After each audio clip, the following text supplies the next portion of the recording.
buzzing on the farm this week. We've got projects happening all over, and so Joe and I are going to be splitting off working on different things today. I am putting up our cat tunnel 3, which is so exciting. We've got our third Farmer's Friend cat tunnel, so we'll be setting that up, stretching plastic, getting everything all set. Yeah, because tomatoes go in on Friday. Yes. So it's time. Today's Wednesday, so we've got 2 days to wrap it up.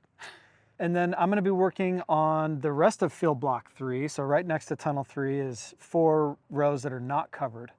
And those have been cover cropped, and we've got compost on them now. And so today we're going to pull the tarp off. We're going to run the BCS down that with what's called a power harrow. That's going to basically prep the bed for planting. Before we get started today, we want to try something new. So if you have questions about what we're doing out here at Tuckaway, or why we're doing a particular thing, or you see something on film, you're like, oh, that looks weird. Drop it in the comments. We'd love to hear from you. We're going to spend a little bit of time at the end of every episode answering questions that come through the comments on the videos. So drop them in there. We'll answer them. If there's a method to our madness, we'll explain it. If not, we'll just admit to the fact that we really don't know what we're doing, which is also cool. But we look forward to hearing from you.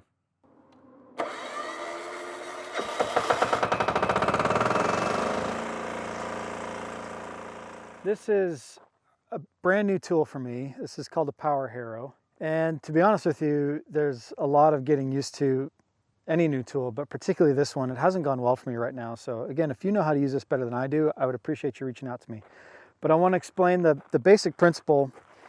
If you look under here, you've got these tines that actually rotate this way. And instead of inverting the soil, they're basically just mixing the top few inches of soil.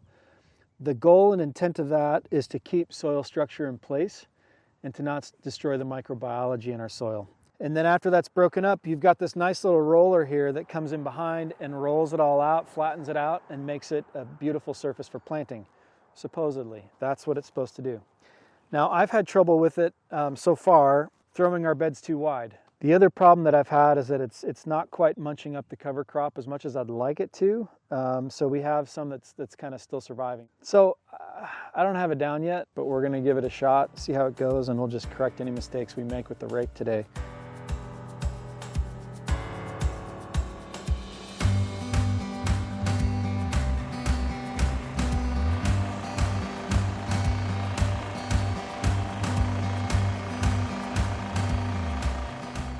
So this is the problem I'm having.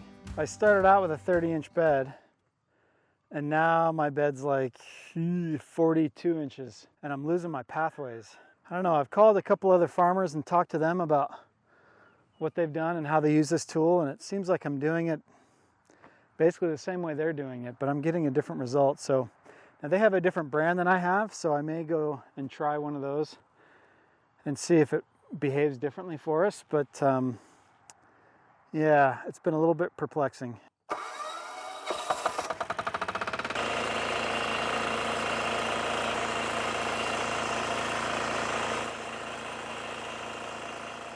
It's frustrating to have a tool that's supposed to be like your one-stop bed prep and have it require a lot more steps after that. We're gonna have to come back and rake these beds back in to get them to the size they should be. And then we're gonna have to come in and probably add some more wood chips down the pathways as well. So I think we got more work to do to figure this out. So here we are, ready to do some tunnels, but before we do that, I just wanted to introduce you to Bree. Hello, everyone. So Bree and I are working on this tunnel around us, which is going to be a flower tunnel. This is actually a bonus tunnel for us because Farmer's Friend tunnel comes in 50 or 100-foot lengths. And because of the shape of our property, we decided to do 80-foot beds. So we got 100 feet of tunnel and ended up with 20 extra feet. So since we have 3 tunnels out there, I got 60 feet of free tunnel. So right now we're working on that tunnel. We're also going to be stretching all of the plastic over tunnel number 3. We got the end walls done, but excited to see that plastic go up because that's kind of the last step. Back a half an inch, or just a teeny bit. Okay, perfect, 5 feet.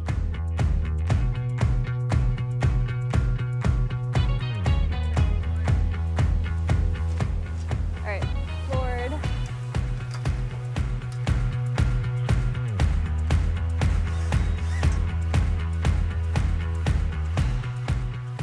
this is spring wire, and this is what holds the plastic in place. So right on these metal conduit basically sits a channel that the plastic goes over, and then this spring wire sits in the channel and it holds that plastic in really well. It's gonna spring open and take my eye out. Told ya. I was prepared, don't worry.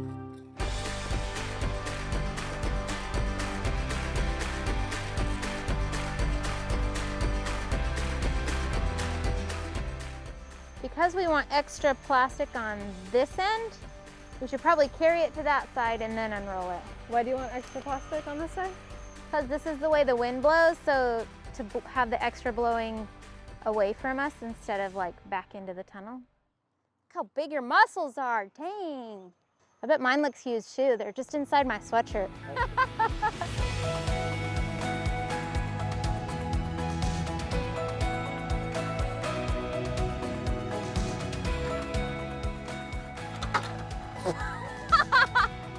Jared, did you get all that on video? How good.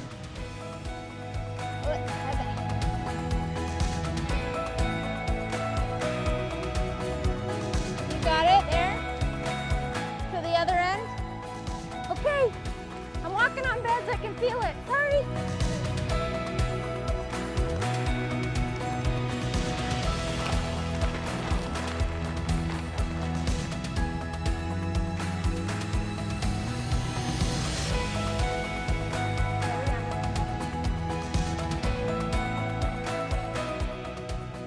Been a good day of projects. There's always more to do. We've got the plastic all stretched out. The last step today is running the line that's going to tighten down that plastic even more, so you can see it here on tunnel 2. Remember to add any questions or comments that you have so that we can add that to our next episode answering your questions.